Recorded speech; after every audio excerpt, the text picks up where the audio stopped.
I go on a weekly dinner date with my daughter. She's 8. And I love it. It's that's just awesome. short and sweet, but it's just our ritual every week. And so a few months ago, we're sitting in a restaurant, we're having dinner, and I ask her, like, so Ella, do you actually know what I do at work all day? And she just very matter of fact, very quickly answered, yeah, Mom, you sit at your computer and you laugh. So there's this myth about being a grown-up, especially being a parent, that it's a time where the play's got to end and the serious work begins. That laughter and surprise and curiosity and spontaneity, very often the things that got you where you are, well, that all needs to seed to, more responsible behavior. But what if the exact opposite was true? What if the real secret to a life well lived was to never let them go? Better yet, to build your waking hours around them. Well, that's what we're talking about on today's episode. I'm Jonathan Fields. This is Good Life Project.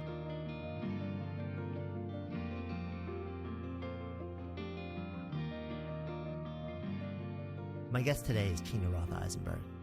Over the last 9 years, she's founded a design-turned-lifestyle blog, a breakfast conference for creative pros now hosted in more than 100 countries around the world every month, an artist-driven temporary tattoo company, a flourishing co-working space in Brooklyn, all while raising a family. And it all seems to come from a place of deep service and play and this insatiable desire to connect with people and to help them connect with each other. The real connections that I've made in life, they were always because they came out of a face-to-face meeting, right? I really, really believe in the more I'm online, in all the different manners of Twitter and all that, which I love. I really believe in the end of the day that real connections are made in person and not behind the screen. And that's the reason why I started so many of the things I do, like my co-working space, Studio Mates in Dumbo. And then out of that came the Creative Mornings, the monthly gatherings of the creative types and stuff. And it even goes back further. When I was in high school, I ran the student union, the student, what do you call it? Student organization. Like student government. Yeah. And I organized all the events and the cultural stuff. And so, I mean, it goes way back. It's just like, I think something that I have in me that I like to get people together. So what is it that you think happens? I mean, because it's interesting, because I've really tried to explore this, and I've done a ton of research on belonging and stuff like that, and stumbled upon actually this guy named Emil Durkheim and his whole sort of theory of collective effervescence, what happens when people get together, and there's this intangible thing that goes on. What do you think is really happening there? I mean, that you can't replicate without having people in a Well, room it's together. not just about getting people together. I think what the key component is to get like-minded people together, that there's a common denominator.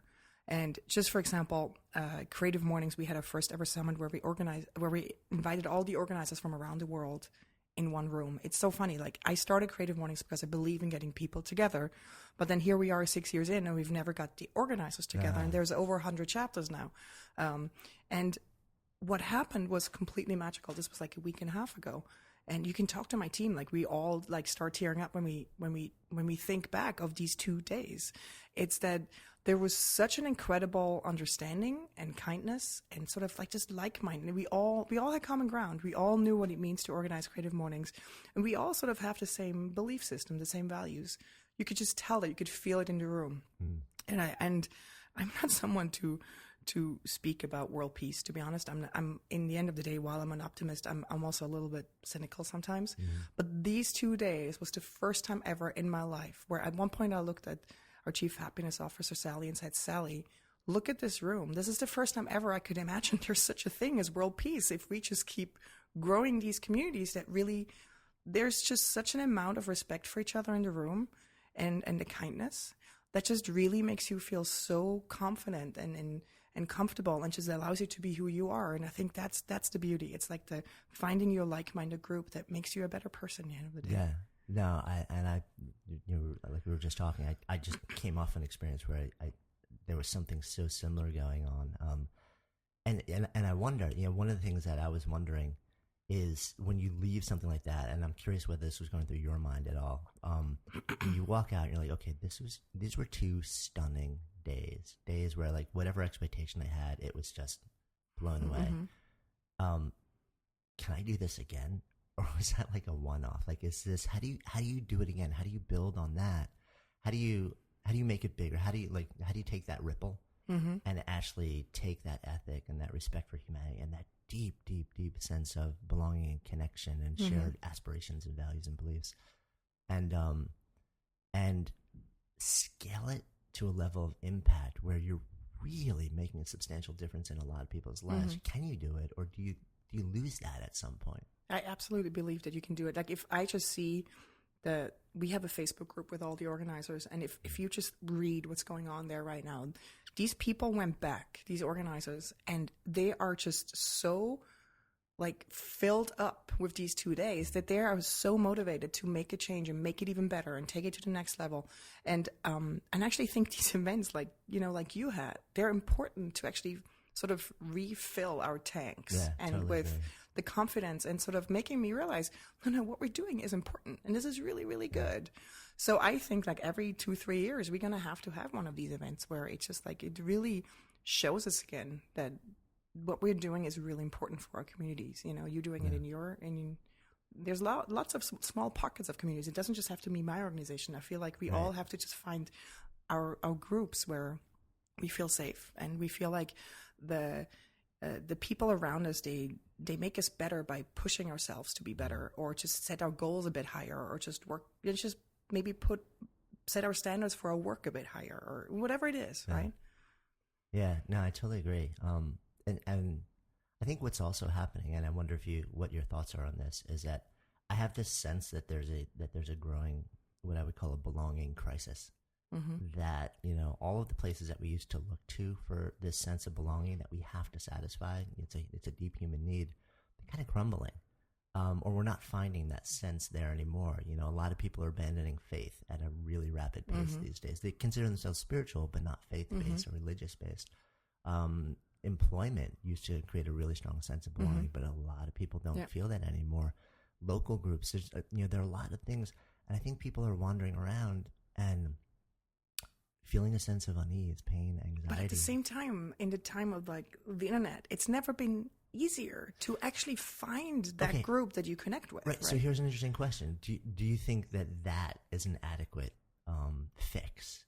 Or do you think that there's something profoundly different that happens when you have people in a room? Well, no, I still feel like, look at Meetup. Like, I still think like it shouldn't just be virtual, but you can take it to the next level, and you can find a meetup group that you connect with, and then meet up in a room. But I agree, like, it shouldn't be just virtual.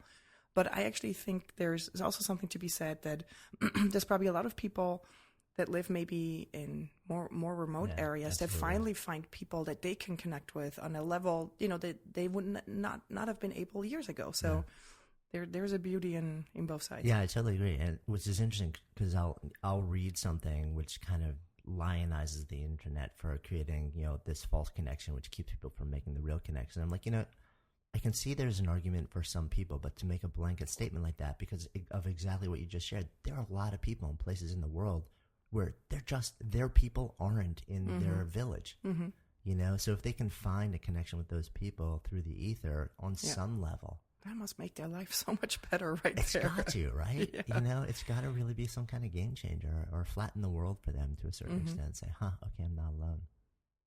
So, you mentioned that, it's not just the fact that people are in a room together, but they're also sharing something. And one of the things that you just tossed out was what I think is your 5th rule, which was like, oh my God, don't ask me what all the rules were right now. I know, I wrote, trust me, like, people are like, remember when you wrote that in your last book? I'm like, honestly, no, I'm like, I can't remember what was in or what was out, so I'm going to throw it out there for you. Which was pushed to be vetted. Oh, yeah. And that seems like a really important thing for you, just from an ethical standpoint. So talk to me a little bit about what that means, when you start to kind of realize that was important to you.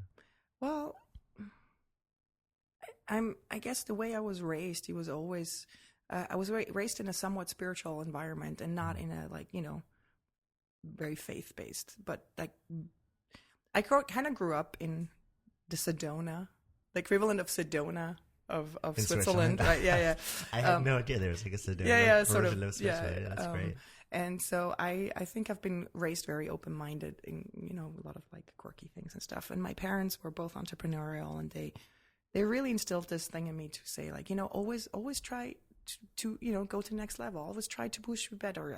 Everything you do, just afterwards look at it. It's like, how can I make it better next time? And I think it's such a good value to instill in your children, because I know that I'm not perfect. Like I have a little bit of I want to make things really, really perfect because I'm just Swiss.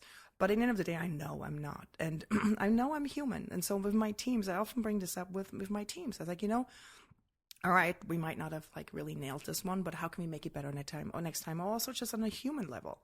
Yeah. It's like, I feel like I could have reacted better. And I just bring it up with my team and say, like, I'm pushing to be better next time. And it's just it comes from a place of humility, I guess. That's just, you can always try to be better. Yeah. In anything you do. And once you set that mindset, it also like makes you very approachable. Does that make sense?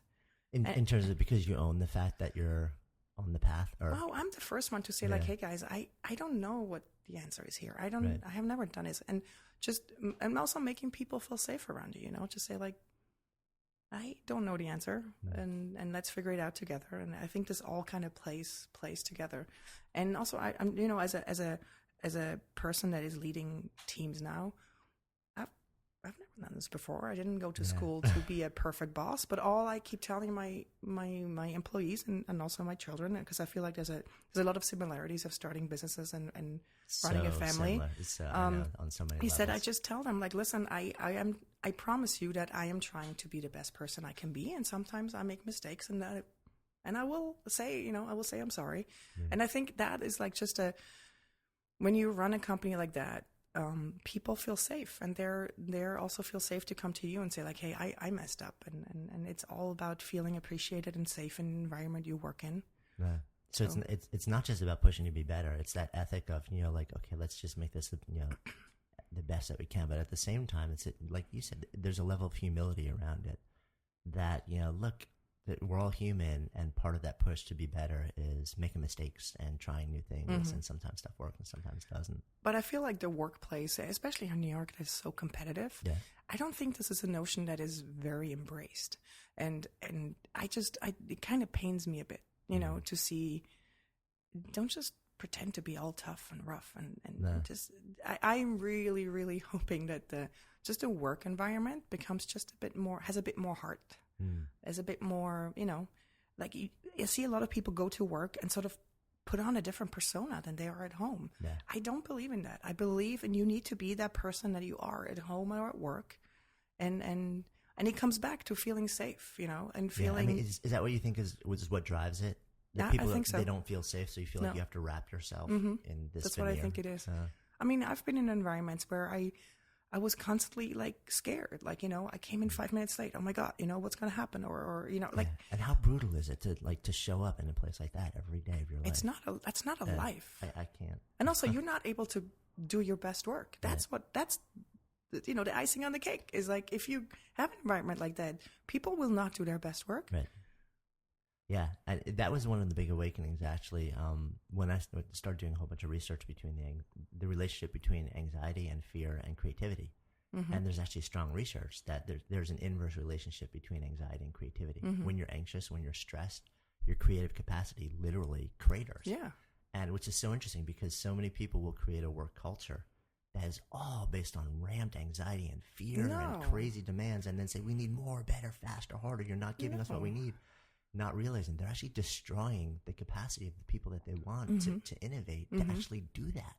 And I can tell you, like, I'm often people that follow me on Instagram and Twitter, me and my teams, like, for example, with Tatley and Creative Mornings, they often ask me, are you actually getting any work done? and I always laugh, because, like, we work really, really hard, but I also want to make sure we have fun while we're doing it. And I'm the first one to be silly at work. And we have a lot of, like, for example, we have a prop box at Tatley that's just filled with, like, silly things with, like, Viking hats and stuff. And sometimes I always say, like, sometimes you just need a Viking hat to reply to certain emails. Or I welcome silliness at work, on moments where you just like, just goof off a little bit. Or we have one of my favorite things of all times, and I really feel like every business needs one of these, is like we have a confetti drawer. We have an entire drawer filled with confetti. Oh, that's awesome. So to me, every now and then, it's just, sometimes you just need confetti. Like there's certain people that send you a really lovely note with their order or whatever it is. Like you just need to add a little bit of confetti in someone's order. And just, have you ever stuck your hand in there like a big giant drawer of confetti? I have not. It's amazing. So anyway, so there's these little things that I always say that with what I do at Tatley and Creative Mornings, I'm trying to sprinkle a possibility of a smile in whatever we do. And that really shines through in like, for example, on creativemornings.com, when you like a video, it rains hearts, which people email us, and it makes my day. It's so simple. Or for example, we have profiles on Creative Mornings, and when we built a new site, I said, come on, let's just make a filter for single. Come on, when you're single, you just want to know who's single in this community and stuff like that. And I feel like it's these little things that make people realize that we really love what we do. Like we put our heart into it, and yeah. Yeah, I mean, it's the notion of delight, and I think it's a lost art and on two levels. This is really what you're talking about. One is actually the culture within like whatever it is that you're building. Create this sense of play and delight within it. But then also, and maybe actually it's just the continuation of that story. When you do that, then like people just end up sitting there having so much more fun, and also then like kind of saying, okay, well, how can we give this to the people that we're serving or selling to, our customers, our clients? And so you come up with ways to actually externalize that whole thing. But I think there's no sense of delight. We are here, we're here to actually delight. I think a lot of business is built, and probably rightly so, around first we need to solve a problem, right? Because if you're not solving a problem, it's in my mind, at least as a business model, it's harder to build something real around it. But at the same time, you can build something real around delivering a delight. And sometimes that's in addition to solving the problem, but sometimes it can also be just that. And I just think they can go hand in hand. Solve the problem and then add a layer of like, how can we just also make this a... And it doesn't take much. I mean, it's like the stuff that when you mail... I love this example, right? So when you mail out Tatleys, do you just throw them in a standard envelope? No. What do you do? No, I mean, this is something that I feel really strongly about, is that we have really beautiful craft envelopes. Our labels are pretty. We put real stamps on it, like real stamps. We are known at the post office that the people that show up and buy like $4,000-$5,000 worth of stamps, but we want the pretty ones, the creative ones. I love it. And we have beautiful, like, rubber stamp stuff on it. So it feels like a real human touch to this. And it almost feels like you got mail from a friend. Right. And it's interesting to see how people, like, they Instagram the envelope oftentimes more than the actual tattoos that are inside. That's funny. And that alone shows right there. There's a lack of human touch in today's world, and people just want to feel like there's real human beings behind the product I buy, and they love what they do. Yeah. No, I absolutely love that. It kind of reminds me of Derek Sivers when he was building CD Baby. He was basically like, when you placed your order, you would then get an email that was this detailed story about how, like they were sprinkling pixie dust on it and like creating this whole thing behind the scenes and doing a dance for you. Like, and it was just an email, right, that got sent out, but it, generated just tremendous just smiles. And there's this sense of lightness and surprise that I think people don't expect, and then when they get it, not only is it good for business, it's good for humanity. Yeah. And I think we forget that. We're so focused on let's do what we need to do to build something that's going to be a thriving, sustainable business. Rather than let's do something that actually adds lightness to the world. Yeah, I agree, and I feel like more and more people just sense which businesses are just about making money. I think you're right. And people crave, like, I think the reason why so many of my projects that I purely started as labors of love, as side projects, never intended to be a business, because they just solved a problem that I saw or something that I wanted to fix, about how most businesses start, right? But I really am not. The interesting thing is that I'm not driven by money. I'm really not. As long as I have enough just to, live an okay life, I'm perfectly fine. So all these things that I started, the money was never the driver. And when you start something as a side project, as a pure labor of love, you make decisions on a completely different level. I totally agree. You never make a decision on how will this pay my rent? How can I make money? Right? I mean, how can I maximize the profits? That is never my question. I mean, obviously now that my overhead is, for example, with Tatley, I have 14 employees now. I need to be a bit more like, okay, I need to make sure I can pay everything. But at the same time, I always put sort of the labor of love aspect first. And like, how can we maintain this culture of just, this is fun. This makes people happy. Yeah, and I agree. I do think people sense that. You know, I just think you feel it in every level of interaction, whether it's looking at the website or opening the envelope or getting a little bit of confetti and something. People just, or even if there's, the woo-woo side of me believes that people just feel it. Yeah. You know, on some way it resonates, which is kind of funny because I'm a fairly like science-based person for most of the time. Like show me the numbers. See, I'm on the other spectrum. It's so funny. I used to own a yoga studio in Hell's Kitchen, and at one point, and had a partner, and we were so opposite because I was always like, well, what's the science behind how this yoga thing works? And I'm trying to do the research. I even partnered with a university. We measured all this stuff. And she's like, I don't really care, man. I just know it does. Yeah. I'm the same way. It just feels good. I feel it. It's good. Yeah, no, that's awesome. So we've thrown out a couple things here, and just for people who may not be familiar with you, Creative Mornings is basically just what's the thumbnail of that? Creative Mornings is a breakfast lecture series, a free event series that happens once a month on a Friday morning. That started in New York, and it's basically for the creative community, and very loosely. Like, that's a very loose term on purpose. Like, if you think you are a creative spirit, creative mind, you're welcome to attend. Right. You just have to sign up. And these events now happen in 100 cities around the world every month. Which was not by design. That you didn't start this to grow Creative Mornings event organization. No, I just saw a need in my... So I was running a co-working space in Dumbo where I had designers, developers, illustrators, photographers around me. And I realized how that has impacted how I approach life and everything I do, and has really raised the bar. And I realized I want this beyond just my daily community. I would love to, meet up with my creative community in my city, like on a regular basis. And I wanted it to be accessible because I feel the design conferences and all that, they're great, but they're expensive, time consuming and all that. So that's why the idea started. I just opened the door in my studio and welcomed people. And then we added a talk, and I kept running it for about 2 years on my own, and design studios heard about it and invited me in. It was very, very low key. Right.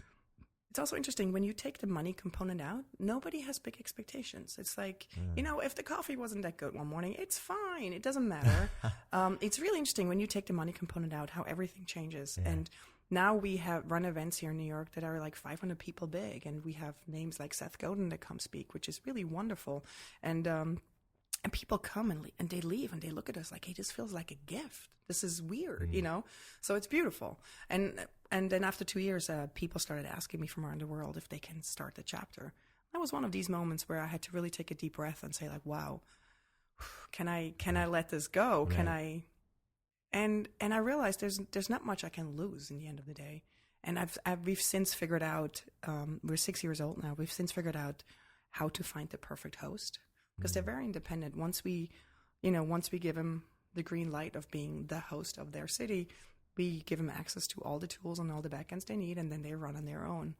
And it's really magical how this has grown, and we grow by 3 to 5 chapters a month at this point. And we're not actively searching or calling out. They all come to us, and we make the bar we set the bar really high to become a host.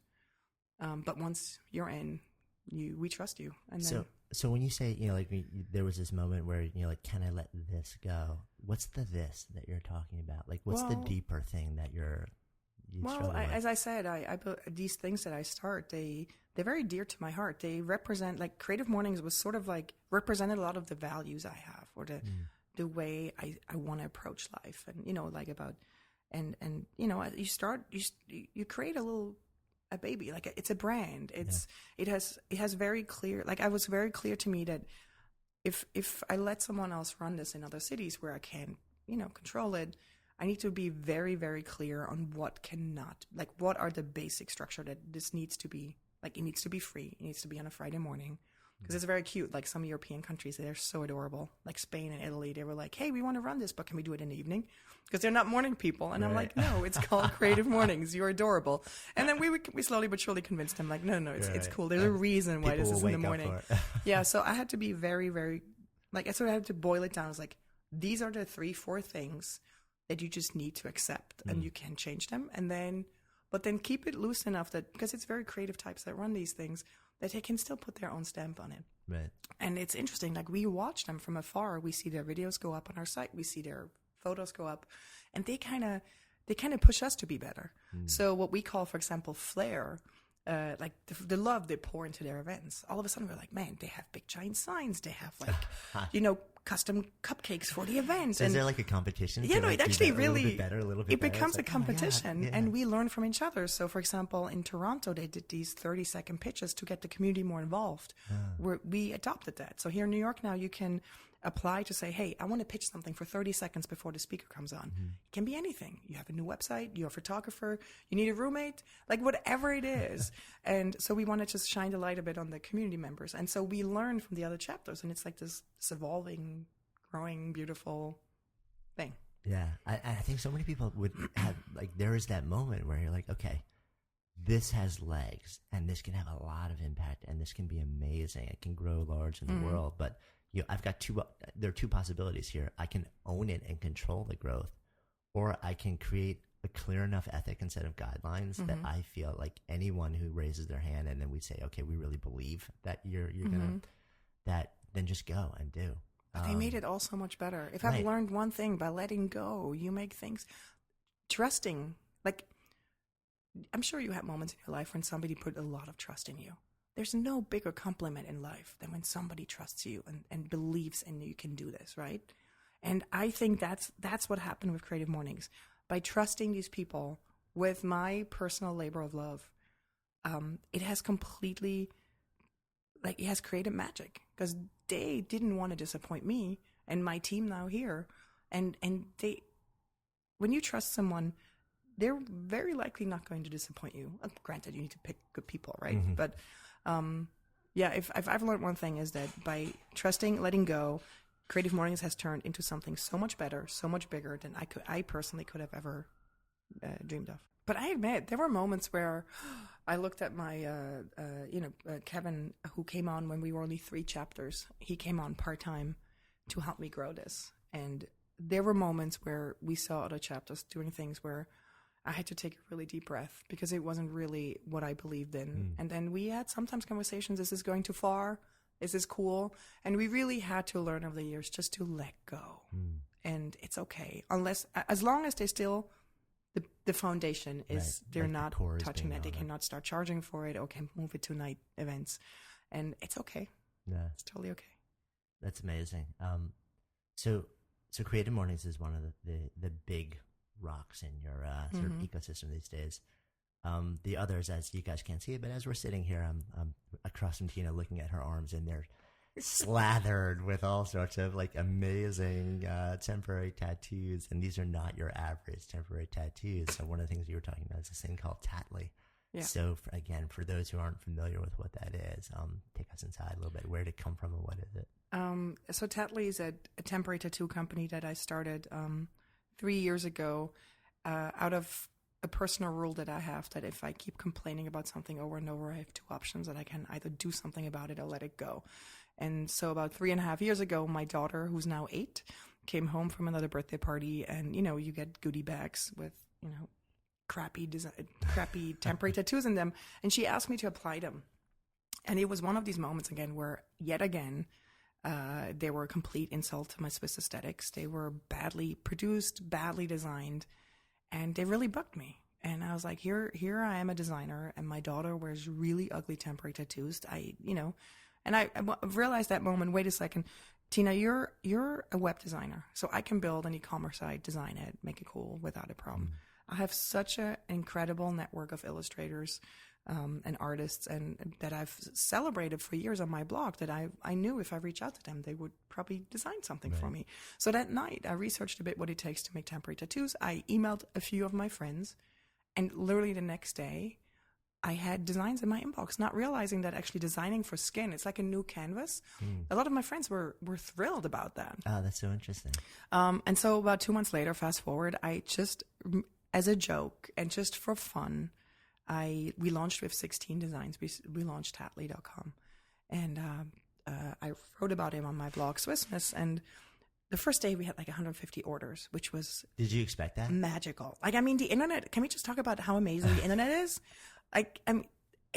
That's why I bought yayinternet.com, because it's just, every now and then I go there. So, and then what I didn't expect, and I really thought, I figured, I'm going to send maybe 100 orders a month. I can do that on the side. I've never sold a physical product before. What I didn't realize is that actually stores might want them. So the second day in business, I got a call from someone at the Tate Modern shop in London, and they asked me for a wholesale catalog. And I was very, very cool. I said, absolutely no problem. I wrote down the info. I hung up the phone and I turned to my studio mate and said, like, hey Cameron, what's a wholesale catalog? I had no idea. So I realized, maybe let's take this a bit more seriously. What I didn't realize is that I literally had created a new industry. There were no there was no company out there that licensed designs from well-known illustrators and designers, and that's what I do right now. We have a roster of really, really amazing artists and designers. There are about 90 of them, and what I've been able to create, and makes me very, very happy, is I've created passive income for them. So of every design you buy, a generous cut goes back to the artist. And some of our artists, every 3 months when we pay artist commissions, I get very happy emails back. And I really believe that in order to live a creative life, you need to sort of generate passive income in some way that frees you up to work on other creative endeavors. So that's sort of a big belief I have. And it makes me happy that with this project, I've sort of been able to create that. Yeah. I mean, it's interesting. There's a common thread here that you've kind of circled back to in a lot of different ways, which is it seems like one of the things that really lights you up is your ability to create channels for other people to create sustainable livings through fully expressing whatever it is that's inside of them. Is that right? Yeah. It makes me happy to, also on my blog, nothing makes me happier than when I can write about someone who just started with a product or just put something out there. And then 2 months later, I get an email saying, hey, that was it. That was just a push I needed. I quit my job. You gave me, the nudge to go on my own. And thank you so much. There's nothing that makes me happier than to sort of enable other people to, follow their creative dream. Yeah. No, I love that. So now Tatley has grown to a point where, as you said earlier, you have 14 employees. How do you feel about being an employer on that level? I've really grown to love it. So does that imply that you didn't in the beginning, or it's been? Well, it was hard. Yeah, it was hard. I mean, it's interesting. The other day I looked at my blog. Like, I've been blogging for 9 years now, and people call me a design blog, but oftentimes I'm like, wait, I'm not really a design blog anymore, because I've sort of, when I go back into my archives and see what was interesting to me then, and I look at it now, a lot of it is more about, it's like lifestyle ideas, how to lead, how to be a good, Right, because I look at it, I'm just like, it's a general lifestyle resource for me for all sorts of cool things. Yeah. So I'm not really a design blog anymore, but I don't want to correct people on that. But it's interesting how I realized just where my life has taken me, I think so much about how to be a good boss, how to be a good leader, how to motivate people, how to make sure my people grow around me, how to create an environment that people love coming to work. So that is a challenge that is really fascinating if you think of it, because seeing so many people that dread going to work. Right. And I really believe that I've created an environment where people like to come to work, and I'm very a feeler type, like I can walk into a room with my team and I can sense if something's not right.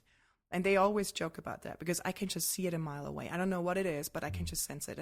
And if I sense that somebody's really not at their best or not happy, or that just bugs me. And I will tell flat out, like, if it's something I can fix, I will fix it. But you need to talk to me. And if it's something that has to do with the environment here, I will fix it and I will make it better. So that's my big challenge these days. Yeah. Is just create the best work environment I can. Right. So, but are you spending a substantial amount of your time sort of like in management now, managing people? Yeah, I mean, I'm spending 50% of my time on Tatley and 50% on Creative Mornings, and a lot of it has to do just by talking to the teams and making sure they're. Right. It's half leading and sort of pushing the vision forward on the company, and at the same time, so I mean, I'm a lot of my time is just spent on hiring and making sure the team. Coming from the background you come, where there's, because I'm assuming like the designer never leaves a designer. You know, like that is like the desire to create beauty and see. But designing a company is the same right, thing. And that's the interesting thing. It's structure. Do you experience it that way? Yeah, like it's the same thing again. Like it goes the layer of an office environment, like of how does your office look, to the layer of every aspect of the business itself, like the envelopes and all that, the packaging, the experience, the website, and then the layer of what is our structure of our business, like how I mean, there's so many layers of design. It doesn't just have to be type and pixel driven. Right. But the fascination for me with that is that, you'll talk to a lot of artists or designers who start to become commercially successful, and then they have an opportunity to grow a studio, a company, a business, or a series of side projects that turn into a business. And they hesitate to pull back because they're like, I like to do what I want to do. And there's no conception that I can actually still do what I do, but the canvas is changing. Now the canvas is culture. Now the canvas is whatever it may be. Yeah. And I actually wouldn't be a happy designer anymore. No kidding. No. What is it about it? It's just, is it too small a focus, or? No, I just moved on. Yeah. I know I was a really good designer. I still am, but I want, again, push to be better. I want to, what's the next thing that I can learn? Where can I grow as a person? I figured to design out. So no, give me the next challenge. Now that you design companies and all sorts of other stuff. And in a way, it's like you're involved in helping people design their own lives. It's like now you're creating these channels for people to self-actualize, for lack of a better word. It sounds so pretentious, though. Let's come up with something else. Do cool stuff. Be happy, have fun, and include confetti in envelopes. That's good. Okay. I'm totally cool with that.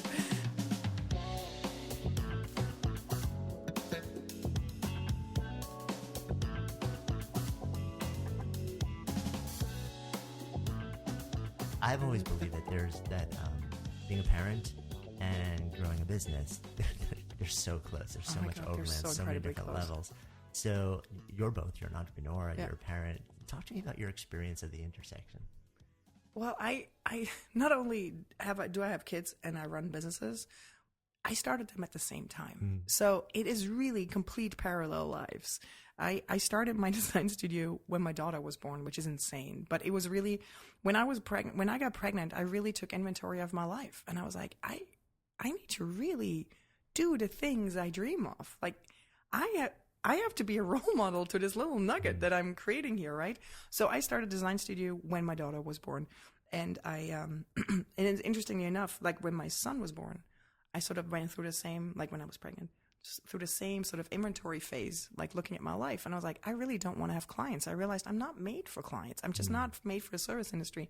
So I changed up my life again. So it was interesting that not only did I become a parent, but my kids actually were the triggers for changing up my professional life. And you know how I always hear people say, oh, it's either kids or career. To me, it's the complete opposite. My kids were the biggest career boost ever. Like they made me push myself to the next level in my career, which a lot of people just shake their heads at and they're like, I don't get that, right? But so what I've learned is that with both being an entrepreneur and a parent, you need to know what your values are and you need to be able to articulate them. Like like what do I stand for?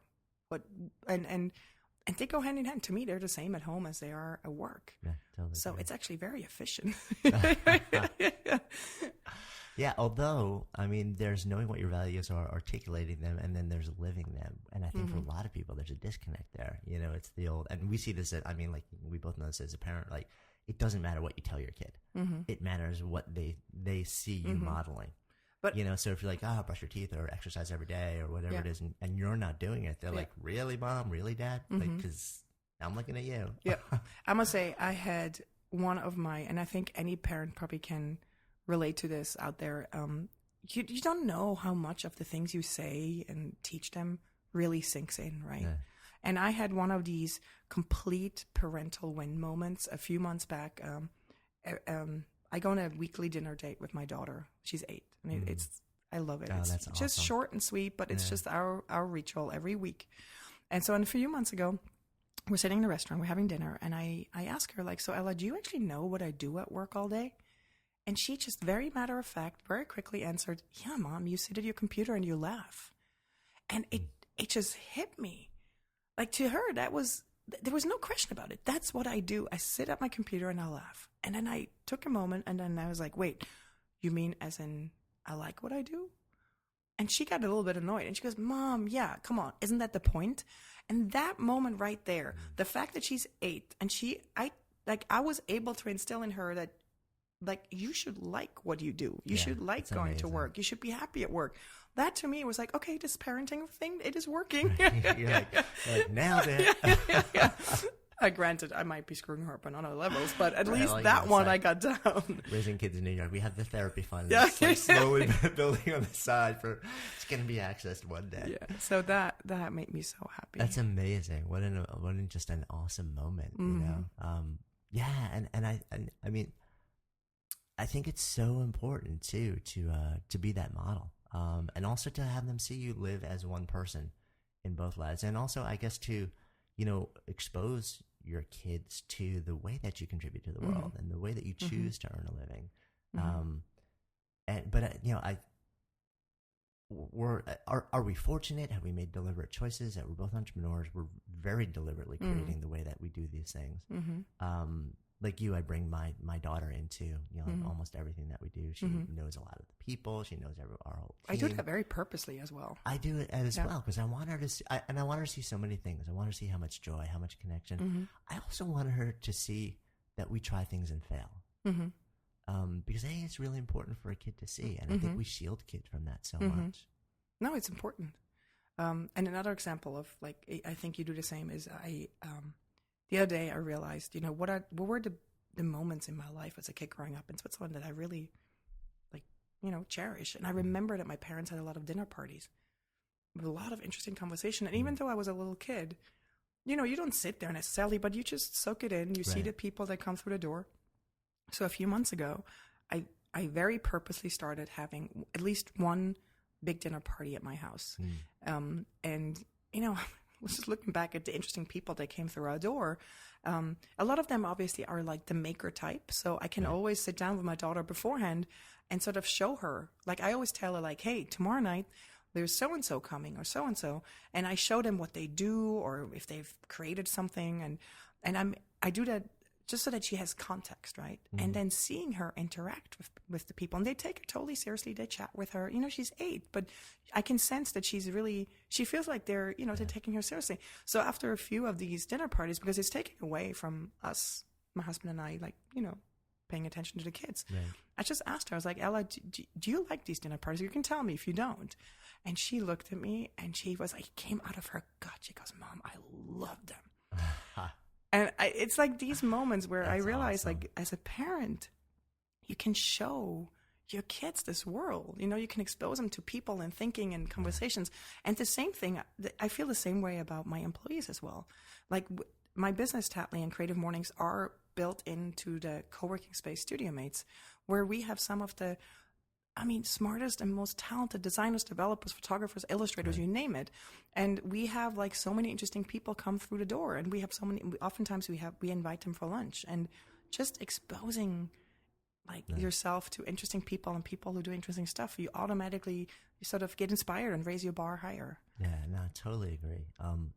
You have an insane level of curiosity, it sounds like. I don't know. I think you do. I think you may not realize it because to you it's just the way you're wired. It just isn't everyone like this, right? I look at the world, I see questions, I see things I want to learn, people I want to talk to.